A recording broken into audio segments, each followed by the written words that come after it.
앞서서 말씀 저희 계속 이렇게 살펴보고 있습니다. 좀 해설이 좀 필요하죠. 이런 부분들의 해설이 좀 필요합니다. 특히 모든 일에 때가 있다라는 얘기들을 시작하면서 지금 하는 어떤 헛되다 하는 얘기들. 그래서 이 때에, 하나님의 때에 하나님의 지혜를 발견하지 못하고 하나님의 뜻을 발견하지 못하면 그 시간 역시도 헛된 삶, 크로노스의 삶으로 나아간다는 얘기를 여기 이렇게 쭉 하고 있는 장면들입니다. 그래서 여러분들 하나님의 때, 하나님의 시간에는 하나님의 뜻을 깨달아 하셔야 돼요. 그죠? 그런 찬양도 있잖아요. 주님의 시간에 주의 뜻 이루어지리 기대. 그 주님의 시간이 있고 주님의 때가 있다는 겁니다. 요 개념을 분명히 하는 사람들은요, 요즘 학대를 당할 때에 주의 뜻을 구하고요. 그 다음 여기 막 열심히 일할 때에도 주의 뜻을 구하고, 그죠? 일을 갑자기 못하게 되는 상황 속에서도 주의 뜻을 구하고, 그죠? 내가 혼자 되어 있을 때에도 주의 뜻을, 그리고 연합하게 될 때에도 주의 뜻을 구하는 겁니다. 그러니 항상 카이로스의 삶을 사는 사람들은 자신의 삶을 헛되게 그냥 시간을 보내는 것이 아니라 날마다 주의 뜻을 발견함으로 그 시간을 취하더라는, 세월을 아끼라 때가 악하니라, 날마다 이 카이로스를 취하는 삶을 살더라는 거예요. 그래서 이 세월이라는 단어는 카이로스라는 단어거든요. 날마다 하나님의 때를 취하는. 제가 지지난 시간 계속 말씀을 드린 것이 이 카이로스만이 하나님의 심판대 앞에서 기억하시는 시간이다 하는 겁니다. 흘러가는 시간, 헛된 시간은 주님이 기억하지 않으시고 날마다 하나님의 뜻을 깨달아 그 일을 행하는 그 시간, 이 카이로스의 시간을 주님은 기억하신다 하는 거예요. 그러니 여러분 한 3살 정도 살다가 간 아이가 있습니다. 그리고 80살까지 살다가 간 어르신이 있어요. 그런데 둘 다 하나님이 기억하시는 시간은 동일할 수가 있습니다. 1년 이렇게. 그러면 3살 먹은 아이가 오히려 더 많은 시간을 주님과 주님의 뜻을 이루어 나갈 수 있다는 거예요. 이해가 되시죠? 하나님이 기억하시는 시간이 있다. 그럼 우리가 지금 숨쉬고 살고 있는 이유는 뭡니까? 주님이 계속 기회를 주시는 거죠. 주님이 시간을 주시는 겁니다, 우리에게. 그러면 오늘 하루를 우리가 카이로스로 산다는 것, 이게 굉장히 중요한 개념이라는 거예요. 오늘 하루 주의 뜻을 발견하고, 하나님 왜 나를 지금 여기 앉혀 놓으셨지? 하나님 오늘 왜 이 사람을 나를 만나게 하시지? 하나님 오늘 이 예배의 시간 내지는 어떤 그 집회의 장소로 나를 왜 가게 하시지? 이 모든 것들 안에 하나님의 뜻을 깨달아 하는 것이 굉장히 중요하던 거예요. 그러지 않으면 그것조차도 헛된 것이로다 이렇게 되어 있습니다. 헛된 것이로다. 그렇게 이해하고 보시면은 좋겠다. 이 말씀을 풀기 전에 약간 에피타이저로 먼저 좀 말씀을 드릴 게 뭐냐면 기름 부음에 관련된 얘기입니다. 기름 부음. 여러분 우리는 기름 부음으로 살아가는 사람들이죠. 그죠? 그래서 제가 오늘 세수를 하는데, 제가 항상 세수를 할 때에 기름을 씻어냅니다, 여러분. 기름을. 그죠? 여러분들도 세수를 할 때 여러분 얼굴에 있는 기름 부음을 씻어내는 거예요. 이해가 되십니까? 자면요, 잠의 기름 부음이 우리 얼굴에 남아 있습니다. 어떤 막 유튜브 채널을 보면 그 유튜브 채널에 대한 기름 부음이 우리 얼굴에 남아 있죠. 이해가 되시죠? 그러면 사람의 기름 부음이 어떤 파동과 파장에 노출되느냐에 따라서 우리의 기름 부음은 달라집니다, 여러분. 그러니까 어떤 사람을 만나가지고 상담을 막 하는데 막 엄청나게 눌렸어요. 답답하다, 힘들다, 어렵다 하고 왔습니다. 그러면 어떻게 여러분의 어떤 영을 환기시킬 수 있냐면 세수를 하면 됩니다, 여러분. 정말 이거 탁월한 방법이에요. 너무너무 힘들고 어려운 어떤 회의 가운데 참가했다가 돌아왔을 때 저는 얼굴을 항상 씻습니다. 그러면 이 생각과 어떤 마음과 이런 것들이 완전히 새롭게 되어진 걸 제가 느껴요. 그 뭐냐면요, 우리가 어디에 얼마만큼 노출되느냐에 따라서 우리의 기름 부음이 결정된다는 겁니다. 그래서 여러분, 기름 부음은 누군가한테 임파테이션 받는다고 기름 부음이 오는 것이 아니다. 내가 얼마만큼 노출되어 있느냐 하는 겁니다. 여러분, 말씀에 기름 부음이 있습니다. 여러분, 저도 요새 막 유튜브 무슨 보수주의 채널들 이런 거 가만히 보면요, 나중에 말이 어떻게 되냐면 그 사람들의 말이 제 입에서 나옵니다. 그러면 우리 가장 탁월한 기름 부음은 어디에서 오냐면 말씀에서 옵니다.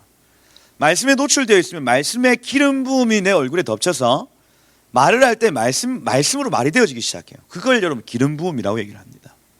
축사의 기름 부음은 다른 데서 오지 않습니다, 여러분. 가만히 축사하는 장소에 있어서 그 축사하는 장소에서 끊임없이 축사의 영, 이 성령과의 소통함을 통해서 그 기름 부음이 우리 가운데 오는 거예요, 여러분. 제가 지금 이거를 이 지혜의 말로 여러분 들으셔야 됩니다. 여러분들이 어떤 영역의 기름 부음을 받기를 원한다면 누군가에게 그 기름 부음이 있는 사람이 찾아와서 막 머리를 들이미는 것도 참 중요하지만은 가장 중요한 것은 그 일을 노출시키고 여러분의 삶을 계속해서 그 일에 노출시키고 말씀의 기름 부음을 원하는 자는 말씀을 봐야 됩니다. 다른 방법이 없어요. 다른 방법. 그런데 이 기름 부음이 아침마다 새롭고 늘 새로워야 되거든요. 우리의 얼굴을 계속해서 환기시키고 또 말씀을 대하고 또 환기시키고 말씀을 대하고 하면 이게 나중에 나의 영적 실력이 되어지는 겁니다. 축사, 예언, 모든 영역 마찬가지입니다. 복음 전도자가 왜 복음 전도를 잘하겠습니까? 그건 많이 해서 그렇습니다. 많이 해보면 이 사람이 딱 얼굴 표정만 봐도 이 말을 해야 되겠다는 게 딱 이 가닥이 쭉 잡힙니다, 여러분. 복음 전도를 끊임없이 하다 보면요. 모든 것이 기름 부음은요 노출에 결정됩니다. 그래서 여러분의 기름 부음이 여러분의 삶을 결정할 겁니다.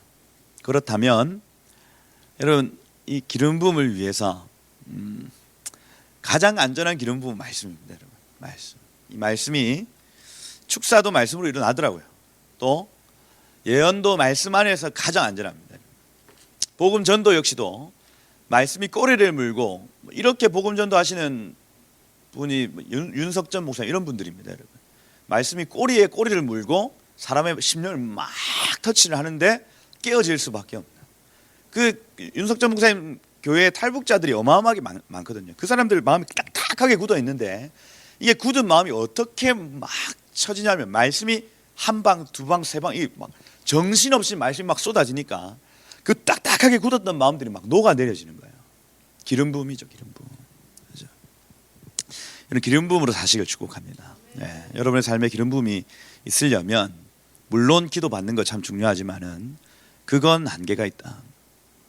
어떻게든 그 노출, 그 기름 부음의 영역에 여러분의 삶을 노출시키느냐, 이것이 굉장히 중요한 것이다. 에피타이저로, 그렇죠? 본식을 먹기 전에 여러분. 그래서 저도 제가 오늘 세수를 하면서 그 묵상이 딱 되면서 내가 지금 이 어떤 정보를 취합하고 있는 것이 말씀을 대하는 것보다 오히려 많은 시간을 지금 내가 할애하고 있구나 하고 좀 회개가 됐습니다. 회개가 되고 말씀의 기름 부음이 내 삶 가운데 있었으면 좋겠다 하고 좀 아침에 회개하면서 사실은 이렇게 나와왔고 유튜브를 조금 제한해야 되겠다. 그죠? 왜냐면 유튜브 지금 막 이 시국이 이렇게 해가지고 궁금하잖아요. 도대체 이 시국이 어떻게 될라나 하고 계속 그걸 보는 겁니다. 그러면 제가 보면 볼수록 어떻게 되냐면 제 마음이 화가 납니다. 화가. 이게 그러니 그게 만약에 진리고 생명이면 제 삶 가운데 성령의 열매가 나타나야 되는데 분노는 성령의 열매 아니죠. 그러니까 이 다른 게 막 나타나면서 10월 3일 집회에 사실은 이 성령의 열매를 가지고 가는 사람들이 없고 대부분이 분노를 가지고 나가는 거예요. 그래서 제가 10월 3일 날 처음에는 목사님께 이제 가야 된다고 이제 제안을 했다가 제 마음의 그 중심을 한 딱 보게 하시고는 아니다 이렇게 계속 좀 분별이 되어지면서 저희가 오늘 저녁 8시부터 새벽 한 4시 정도까지를 구국기도로 할 생각이 있습니다. 그래서 뭐 조금 이따 뭐 광고를 할 것이지만은 저희 미리 좀 이 기도로 10월 3일 그 광화문에서 있을 여러 가지 일들을 두고 좀 같이 중보하고 좀 기도해야 되겠다 하고 지금 생각하고 있습니다. 그래서 기름 부음. 제가 만약에 유튜브 계속 보면 저는 정치적 기름 부음으로 아마 바뀔 겁니다. 그래서 저는 이제 자유한국당 가입하고 밑에서부터 풀뿌리 민주주의에서부터 저 치고 올라가야 되지 않을까 지금 막 이렇게 기름 부어지겠죠. 물론 그렇게 해서 정치인이 될 수도 있습니다. 근데 그게 아니라 정말 하나님 나를 어디에 부르셨는가, 그죠? 그렇게 봐야 되겠다, 회개해야 되겠다, 이렇게 좀 생각이 되었습니다. 4장 보시면 내가 해 아래에서 행하는 모든 학대를 살펴보니, 이 해 아래라는 단어가 중요하다 했죠. 그래서 이 해 아래에서 내가 본즉 또 해 아래에서 헛된 것을 보았도다, 이런 표현들은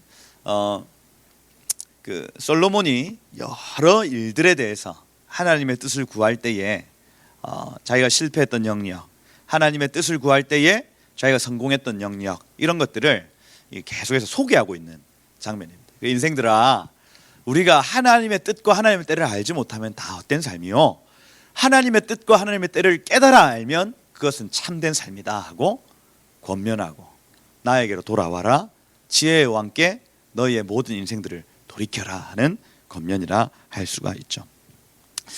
학대받는 자의 허무함 먼저 이렇게 살펴보는 겁니다. 보라, 학대받는 자들의 눈물이로다. 그들에게는 위로자가 없도다. 학대하는 자의 손에는 권세 있지만 그들에게는 위로자가 없도다, 이렇게 되어 있습니다. 학대를 받는 카이로스가 있답니다. 그런데 세상에는 위로가 없답니다. 여러분, 이것이 하나님이 말씀하시는 거예요. 너희 중에 학대 있을 수 있다. 그런데 세상 가운데 내지는 학대하는 사람, 그 사람에게 위로와 긍휼을 구한다 할지라도 사람에게는 위로가 없단다 하는 것이 아버지가 가르쳐 주신 뜻이었다고요. 여러분들의 삶 가운데 핍박과 환난과 어려움이 있을 수 있습니다. 그런데 세상에는 우리에게 위로자가 없대요. 이것이 여러분 지혜로 들리시기를 축복합니다. 그래서 사람이요, 좀 둔한 것이, 이렇게 하나님 말씀하셨음에도 불구하고 사람의 위로를 찾습니다. 어쩔 수 없이 저 사람이 나를 좀 위로해 줬으면, 저 학대하는 자가 좀 돌이켜서 나에게 긍휼을 좀 베풀어 줬으면 하는 마음이 있다는 거예요. 그런데 하나님 말씀하시기를, 내지는 이 지혜자가 깨닫기를 위로자가 없도다, 위로자가 없도다, 두 번이나, 한 절에 두 번이나 적어놓고 있는 거예요, 여러분. 그래서 여러분, 엘리야의 유일한 위로가 뭡니까? 하늘의 강림, 하나님의 강림하심입니다. 엘리야가. 그래서 막 무슨 막 이세벨이 막 자기를 죽이려고 한다, 막 이렇게 할 때 막 도망쳐가지고 막 이렇게 있을 때에 하나님께서 뭐 까마귀를 보내시고 계속해서 음성을 들리시고 이렇게 하면서 그의 위로가 되시고, 그렇죠? 우리 인생의 위로도 마찬가지라는 거예요. 여러분, 하나님의 뜻 안에 하나님의 위로가 있습니다. 여러분의 당하는 어떤 어려움들 속에 유일한 위로는 주의 말씀입니다. 말씀. 네. 저도 저희 담임 목사님 새벽기도 하시면서 베드로전서 강의하시면서 사실은 이 말씀이 없었으면 내가 정말 이 시간이 많이 힘들었을 거다, 이런 얘기들 종종 들었던 것 같아요. 저도 마찬가지입니다. 제가 이번 1, 2월 달 막 교단 이런 문제들이 있었을 때 사실은 그 종말론 학교 하면서 이제 제가 강의를 준비하면서 마음이 딱 잡혀졌습니다.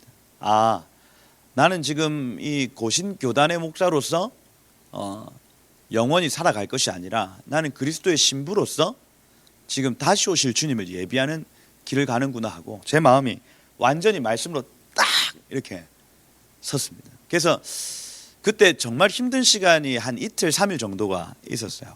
아무것도 하기 싫고 그냥 좀 다 내려놓고 싶고 어디 도망가고 싶고 이런 마음들이 한 2, 3일 정도 이렇게 제 마음 가운데 찾아요. 물론 다른 사람들한테 얘기를 안 했죠. 제 아내한테도 얘기를 안 하고 밤에 잠이 안 오는 겁니다. 이게 눈을 감으면, 저는 누우면 바로 자거든요.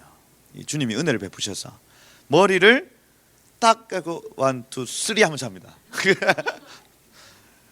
그리고 막 저희 아내는 항상 잠을 잘 못 자는 스타일이고, 그래서 아내가 말을 막 하고 있는 저는 자고 있죠.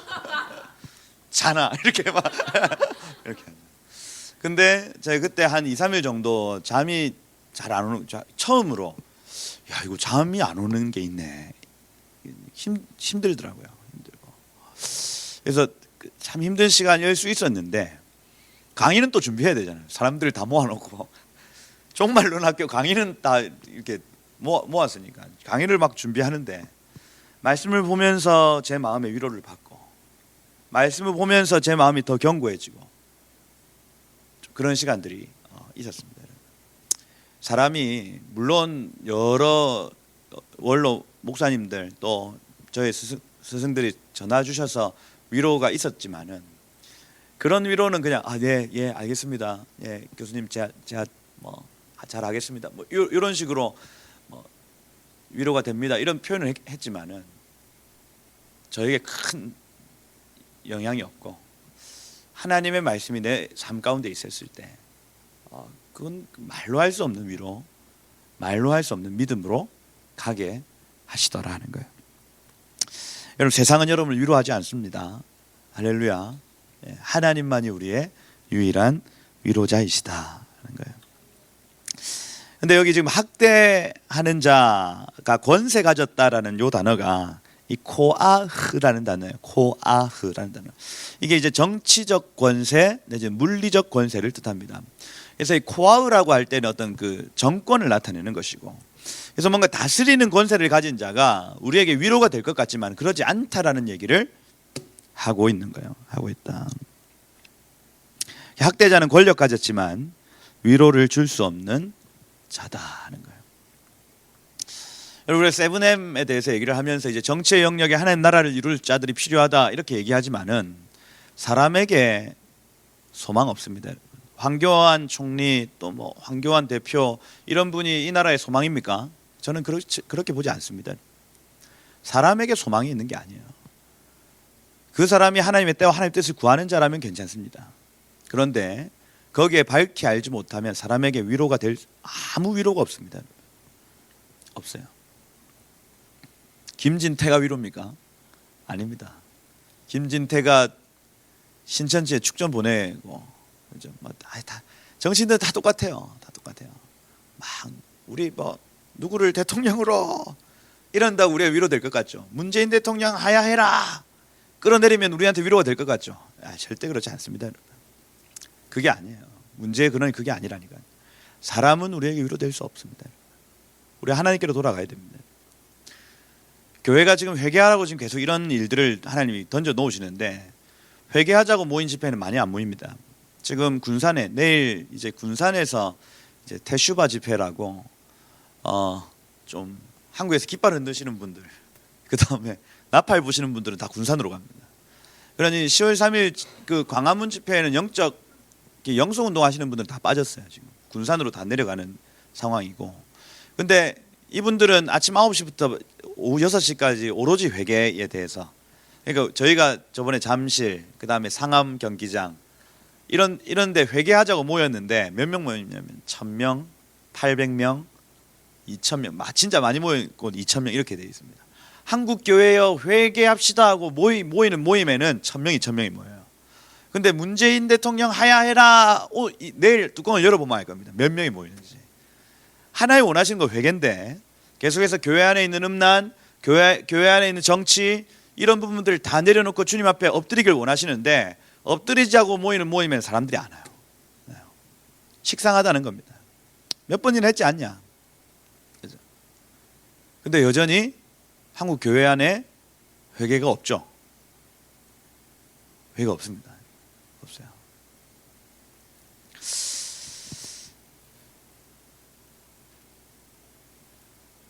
사람의 어떤 문재인 대통령 끌어내리고 또 다른 대통령이 올라가고 여기에서 우리가 위로가 되어지지 않을 것이다 하는 겁니다.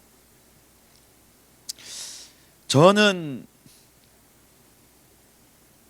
이 시편 110편을 믿는 사람이고 이 하나님께서 이 극동의 청년들 이 새벽이 깨는 곳에 청년들이 일어나 즐거이 헌신하는 것을 저는 믿는 사람입니다. 선교의 물결이 그렇게 일어날 겁니다, 여러분. 한국, 중국, 일본에 결혼 정년기에 있지만 결혼하지 않는 청년들이 마지막 선교의 물결을 일으키는 시간이 올 거예요. 근데 하나님이 지금 남한 땅을 정결케 하기, 북한 땅은 이미 정결케 됐습니다, 여러분. 북한에 있는 교회들은 이미 정금과 같이 준비되어 있어요. 일본의 예배자들이 지금 정금과 같이 준비되고 있습니다. 중국의 시진핑이 지금 막 중국 교회들을 핍박하면서 정금처럼 다시 한번 이 물질주의, 이 쾌락주의가 교회를 지금 덮고 있는 상황이었는데 시진핑을 들어서 다시 한번 정금같이 지금 단련하고 있죠. 그러면 한국은요? 이제 남은 건 한국교회입니다. 한국교회. 한국교회가 여전히 섞여 있는 것들, 여러 가지 이 땅에 섞여 있는 것들을 해결해내지 못한, 지금 하나님이 한국 땅을 지금 포커스하시고 주목하고 계시는데 우리가 그걸 못 깨달아요. 못 깨달아요. 악한 왕을 들어 사용하고 계시는데도 못 깨닫습니다. 물러가라 하고 있는 겁니다. 물러가라.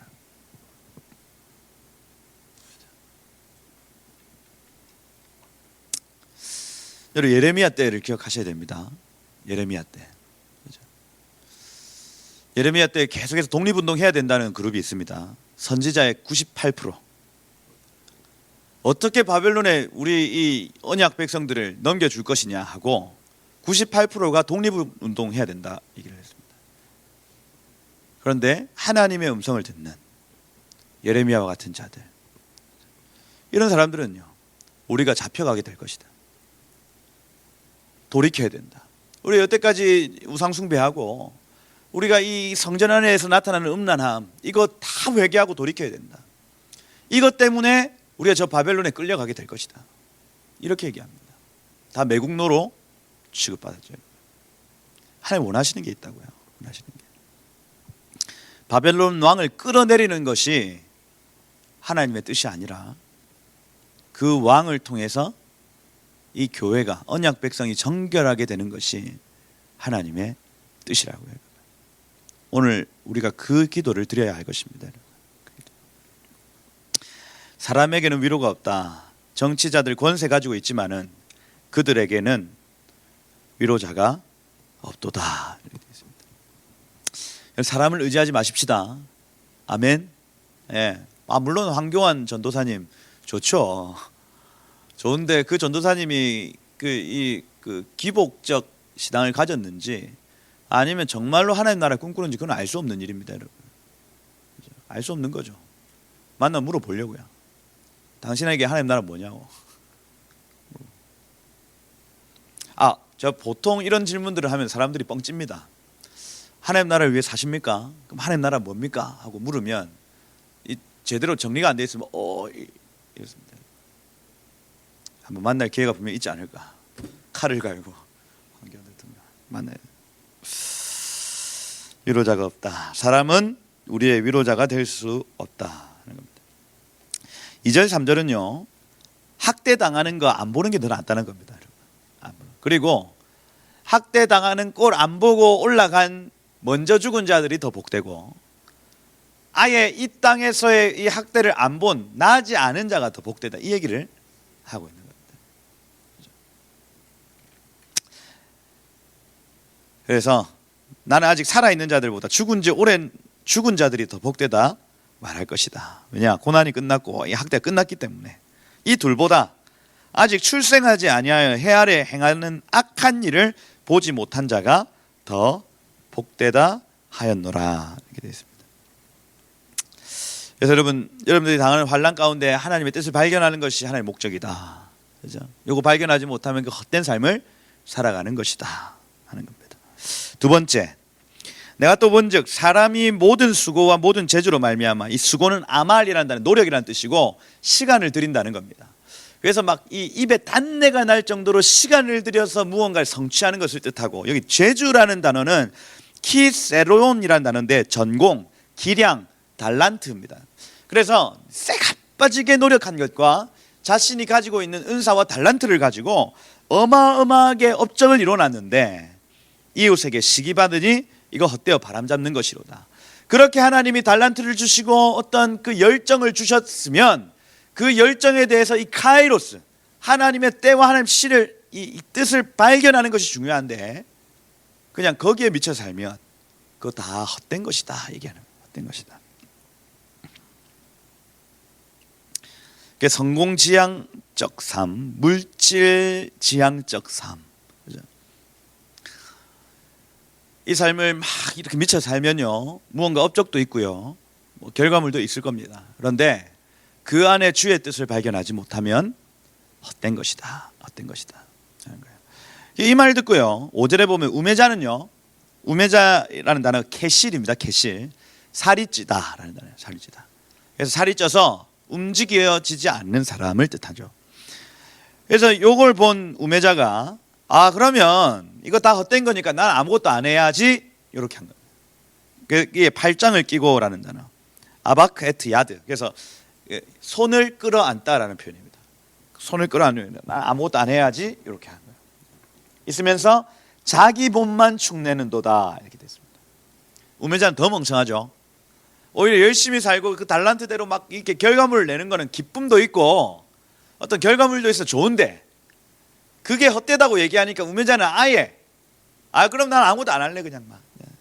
근데 그 삶을 어떻게 비유하냐면 자기의 몸만 축내다. 이 몸이라는 단어가 더 정확하게 보면 바사르 하는데 살입니다. 살.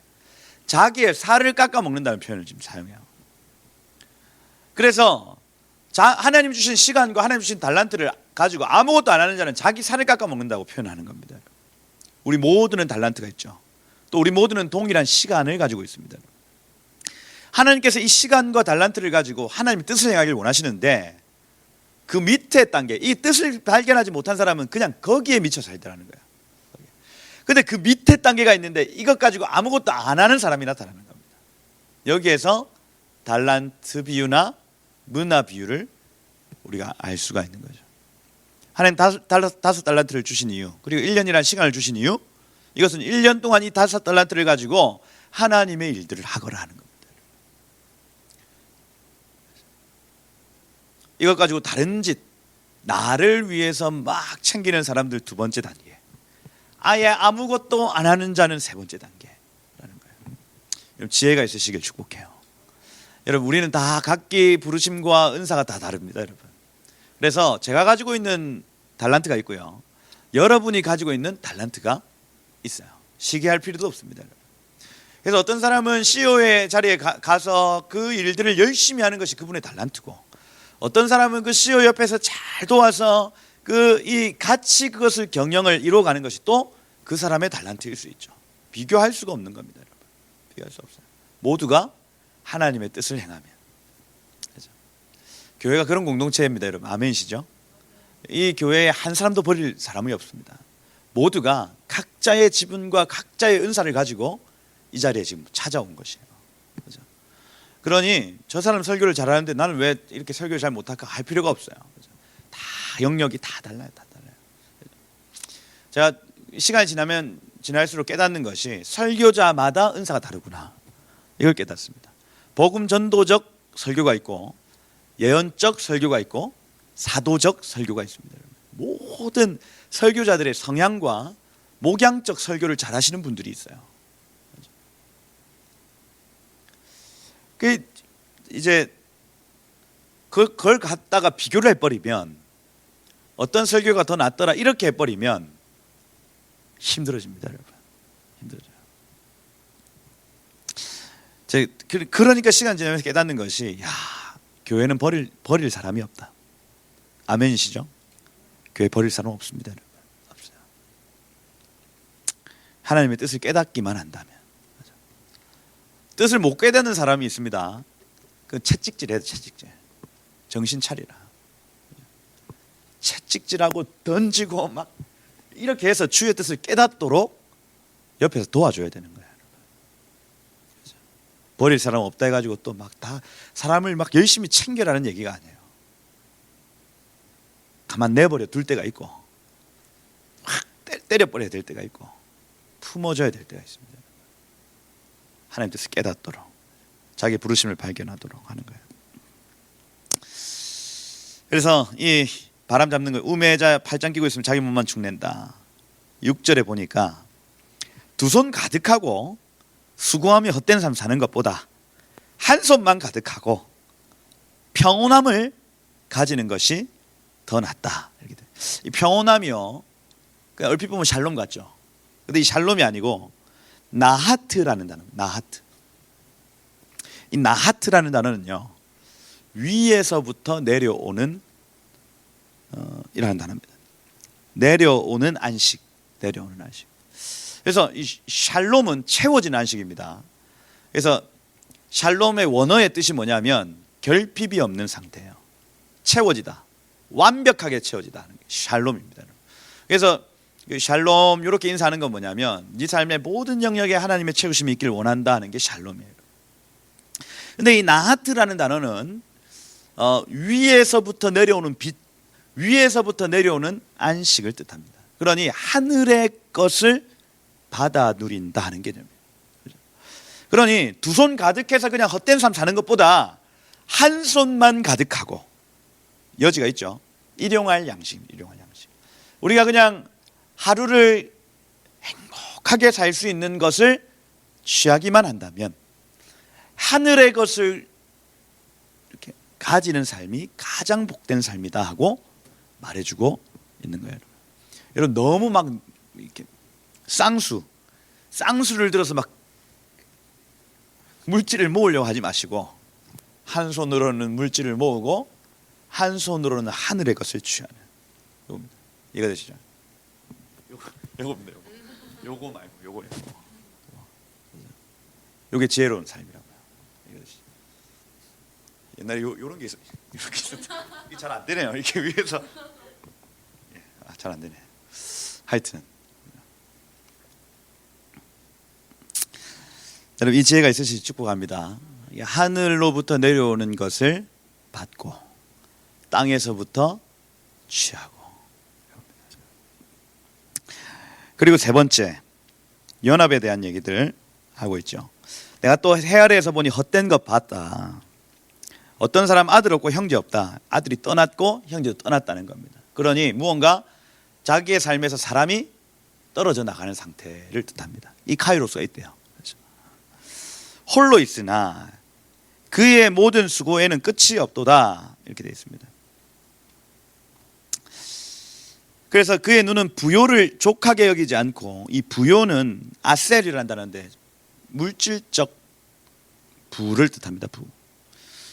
그래서 사람이 다 떠나가고 이 주변에 카이로스, 하나님의 부르심이 분명히 있었음에도 불구하고 또 그냥 돈 버는데 미쳐 사는 사람들이 있다라는 거예요.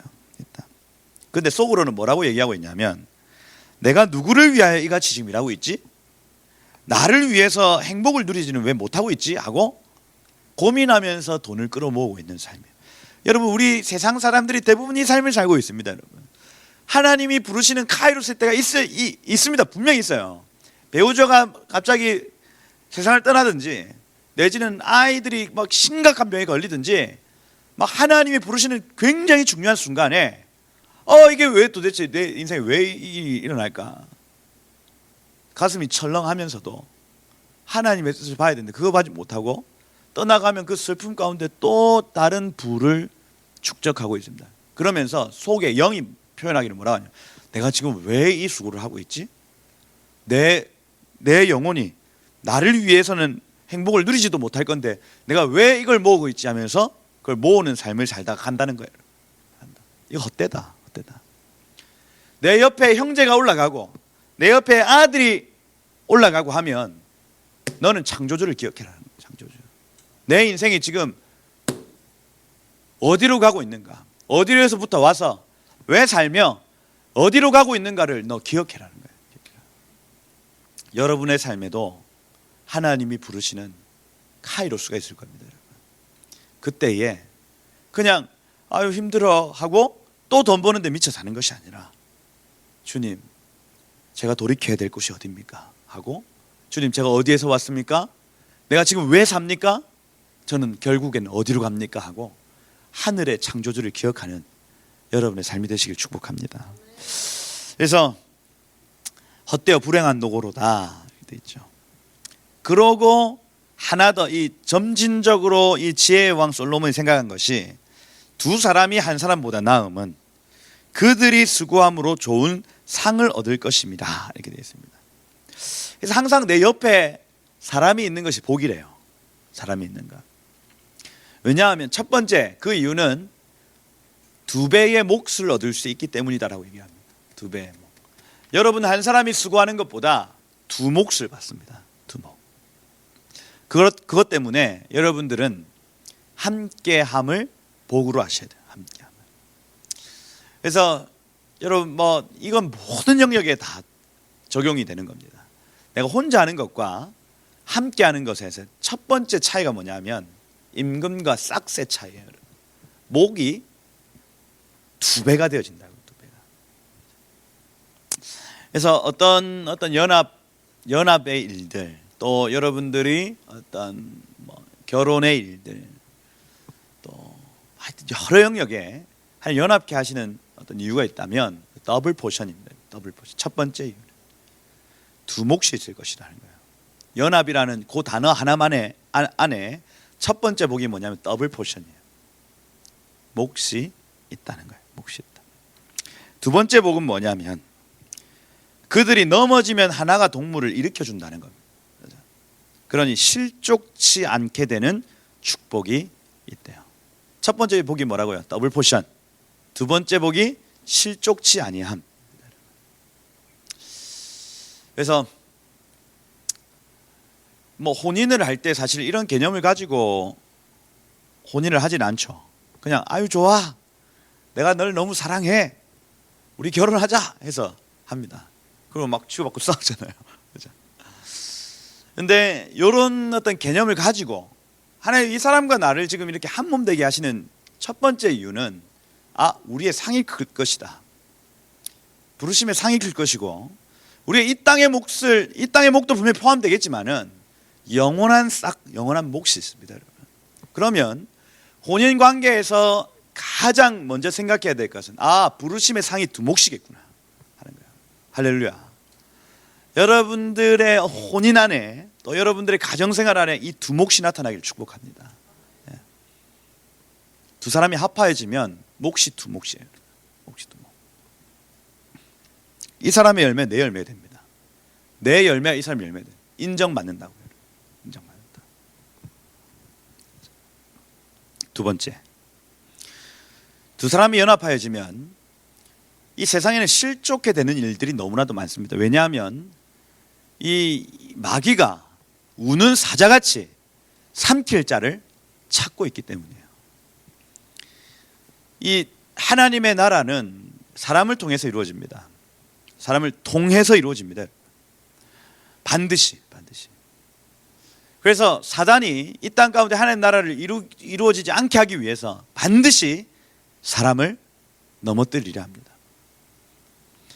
그럼 이 연합된 연합체는 어떤 복이 있냐면 쉽게 넘어지지 않는다는 거예요. 넘어지지 않는다. 막 마음에 안 들어가지고 막 이제 돼 나하고 다시 안 할 거야 하고 뛰쳐나가면 어떤 일이 일어나냐면 실족합니다. 실족해요. 여러분, 날마다 여러분의 곁에 연합체가 있으시길 축복해요. 같이 한 몸으로 설 자들이 있는 것이 복이다. 붙들어 일으킬 자가 없는 자에게는 화가 있으리로다. 되죠. 여러분 삶의 스승 내지는 조언자가 반드시 있어야 됩니다, 여러분. 안 그러면 넘어집니다. 저도 마찬가지입니다, 여러분. 어떤 중요한 일을 결정할 때에는 적어도 2-3 사람의 조언자가 있어야 됩니다. 안 그러면 넘어집니다, 여러분. 이 조언자가 없는 것은 여러분 저주입니다, 저주. 아비와 스승이 없는 건 저주예요. 저주의 상태라고요. 그러니 스스로 저주의 상태로 지금 달려가는 문화가 한국 가운데 나타납니다. 주례 없는 결혼식 이런 것들이 나에게는 아비가 없다, 나에게 스승이 없다는 그 공개적인 선언입니다. 내가 이 한 몸을 이룰 때에 누군가에게 조언을 받지 않겠다는 거예요. 않겠다. 여태까지 왜 주례가 없습니까? 여태까지 한 번도 자기 인생을 결정할 때에 누군가를 찾아가 보지 않았다는 거예요. 그걸 반증하는 겁니다. 인생의 중요한 결정에서 누군가를 찾아갔다면 그 사람을 주례로 아마 세웠을 겁니다. 분명히. 지금 이 세대는 아비와 스승을 거부하는 세대입니다. 이걸 다른 말로 번역하면 스스로 저주를 취하는 세대예요. 여러분들은 지혜로운 자들입니다. 여러분. 스승이 많으시기를 축복해요. 예. 아비가 많으시기를 축복합니다. 그래서 저는 주로 그 어떤 영적 어머니들이 좀 자주 붙습니다. 그냥 이렇게 어디에 가서 말씀을 전하고 또 기도원 원장님도 이런 분들하고 한 번, 두 번만 만나도 이분이 이제 어머니처럼 연락이 오세요. 어머니처럼. 그러면서 저의 중요한 순간순간들 안에 연락이 오십니다. 제가 먼저 연락하는 건 아닌데 이분들이 계속해서 기도해 주는 어떤 분들이 계속 계세요. 한 번 만났는데도 계속 기도를 해주고 계시는 겁니다. 희한하죠. 복 아닙니까? 복. 저는 이거 복이라 생각합니다. 그리고 한 33살 이후로부터 어떤 영적 아비들을 만났을 때도 동일한 어떤 현상들이 나타나는 거예요. 한 번, 두 번만 만나도 이분들이 저를 귀하게 봐주시는 일들이 막 빈도수가 어마어마하게 늘죠. 복이죠. 복입니다.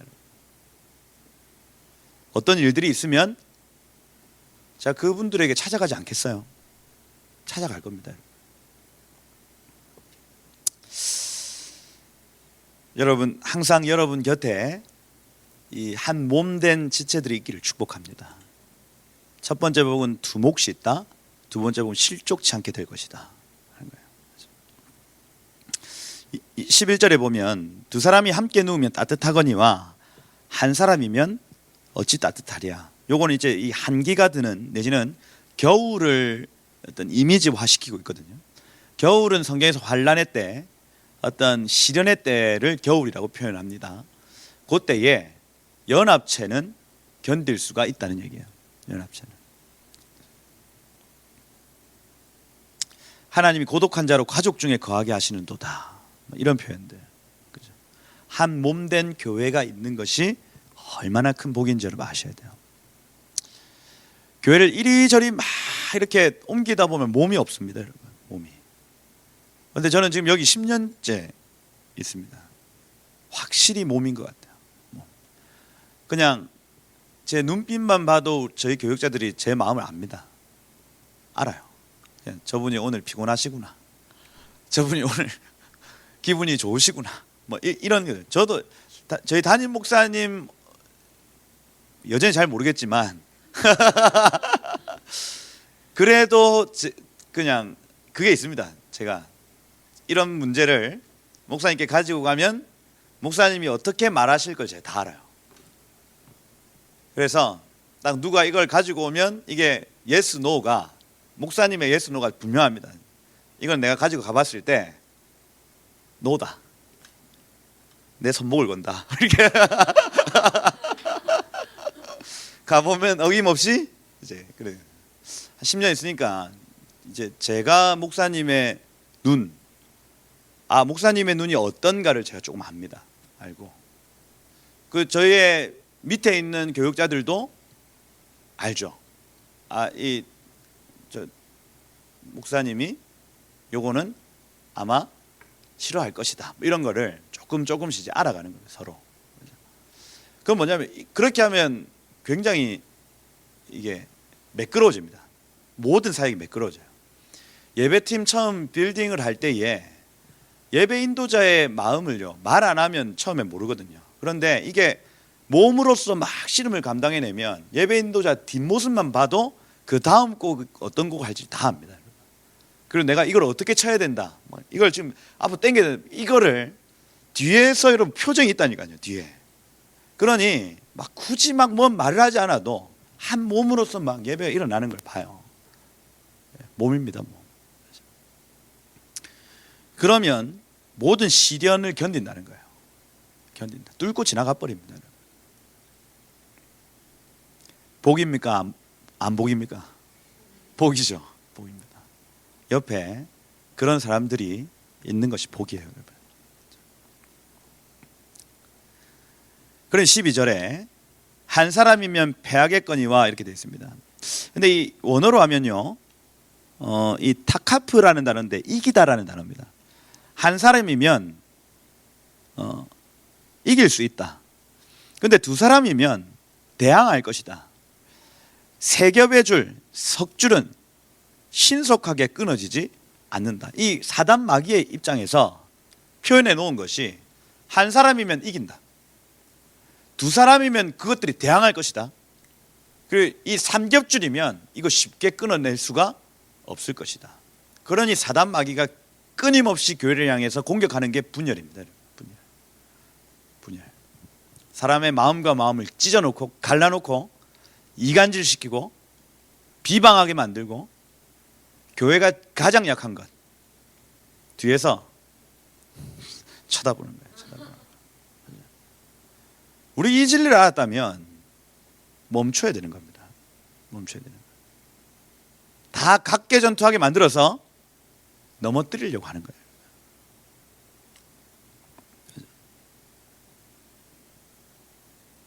이거 어떻게 멈추냐면 내 속마음을 그 사람한테 얘기하면 됩니다. 서운한 게 있죠. 서운한 거 꾹 해가지고 못된 것 이러면서 막 그냥 가는 게 아니고 찾아가가지고 네가 이 말을 해서 내 마음이 지금 너무 아파 하고 얘기하는 거예요. 그걸요 건강하게 얘기해야지. 야! 너 어떻게 나한테 그렇게 얘기할 수 있어? 이게 아니고 너 you 메시지가 아니고 I 메시지를 하는 거예요. 네가 어제 그렇게 얘기했을 때 내 마음이 사실 이랬어. 걷다 대고 여러분 이 사람이 뭐라 할 거예요? 미안하다 하는 거야. 근데 너 어떻게 그럴 수 있어? 이렇게 하면 이 사람 뭐라 할 거예요? 내가 뭐? 이렇게 하는 겁니다. 이게 상황이 더 악해지죠? 악해집니다. 이 지혜가 필요하죠. 지혜가. 그렇게 하다 보면 이게 사람의 마음 말로 풀어지거든요. 반드시 말로 풀어지도록 되어 있습니다. 내 마음이 좀 이랬던 것 같아. 그러면 본인도 내가 사실 내 마음이 이래서 그때 그렇게 얘기를 했어. 그랬구나. 미안하다. 나도 미안해. 이렇게 하면서 마음이 더 이렇게 달라붙는 거 아니겠습니까? 민주사무업자 아내하고의 싸움 역시 마찬가지입니다. 당신 어떻게 나한테 이럴 수 있지?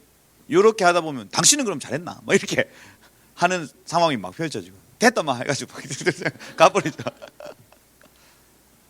근데 요새는 제가 지혜가 생겨가지고 여보 당신이 이러면 내가 좀 마음이 좀 이런 것 같아. 이러면 이제 제 아내도 그랬구나 이런 식으로 대화가 이제 되기 시작해요. 한 2011년도니까 한 7년 정도 지나니까 이제 이게 되는 거예요. 얼마 전까지 안 그랬습니다. 나 그랬죠. 사단은 계속해서 이 연합체를 끊으려고 한다. 우리는 그렇다면 이 연합체가 끊어지는 것을 어떻게든 풀어내야 할 것이다. 세겹줄은 쉽게 끊어지지 않는, 쉽게라는 단어가 신속하게 끊어지지 않는다는 겁니다. 그렇죠? 견딘다는 거예요. 견딘다. 그리고 마지막으로 이 네 번째, 가난하여도 지혜로운 젊은이라는 단어, 이 옐레드라는 단어인데 결혼 정년기에 있지만 결혼하지 않은 상태, 그 시편 110편의 그 새벽에서 같은 주의 청년들이라는 단어가 요 단어입니다. 요 단어. 그러니 이 청년들, 이 옐레드라는 단어는 결혼 정년기에 있지만 결혼하지 않은, 내지는 왕으로서 나아가야 했지만 나아가지 않은 이런 어떤 그 이미 받은 어떤 약속, 이미 이루어져야 될 것이 있지만 아직까지 하지 않은 상태를 옐레드라고 표현을 하는 겁니다. 유업을 가지고 있지만 그 유업이 지금 오지 않은 상태를 뜻합니다. 이해가 되시죠? 그러니 그들을 청년이라고 얘기를 하고 다음 세대라고 얘기를 하는 거예요. 다음 세대. 그러니 가난하여도 지혜로운 그 유업을 가진 자가 있대요. 근데 늙고 둔하여 경고를 더 받을 줄 모르는 왕, 멜렉, 지도자가 있다는 겁니다. 사람들이 이제 이 왕을 대신해서 일어난 젊은이와 함께 나타나기 시작하고, 이 젊은이가 지혜로움과 어떤 이 유업을 가지고 열심히 하면 사람들을 끌어모으더라는 겁니다. 근데 그 사람도, 이 젊은이도 나중에는 사람들에게 뭐 버림을 받고, 이렇게 계속해서 세대 교체가 되어지는 것도 하나님의 카이로스인데, 그 세대 교체가 될 때마다 하나님의 뜻을 깨닫지 못하면 이거 헛된 거라는 거예요. 이해가 되시죠? 그래서 이 지금 뭐 문재인 대통령에서 그 다음 대통령으로 넘어갈 때 주의 뜻을 구하지 못하면 헛된 것. 크로노스. 이 생명수 교회가 이 담임 목사님 시대가 끝나고 그 다음 담임 목사님으로 진행될 때에 하나님 뜻을 깨닫지 못하면 헛된 것. 이렇게 돼버리는 상황이란 거예요. 그렇죠? 그렇다 하는 얘기를 지금 하고 있는 겁니다. 여기 14절에 보면 이 젊은이의 특징, 그는 자기의 나라에서 가난하게 태어났을지라도 감옥에서 나와 왕이 되었습니다. 이렇게 돼 있죠. 그래서 이 학자들이 이거 요셉이냐, 감옥에서 나와서 왕이 됐다는 얘기를 지금 하고 있네.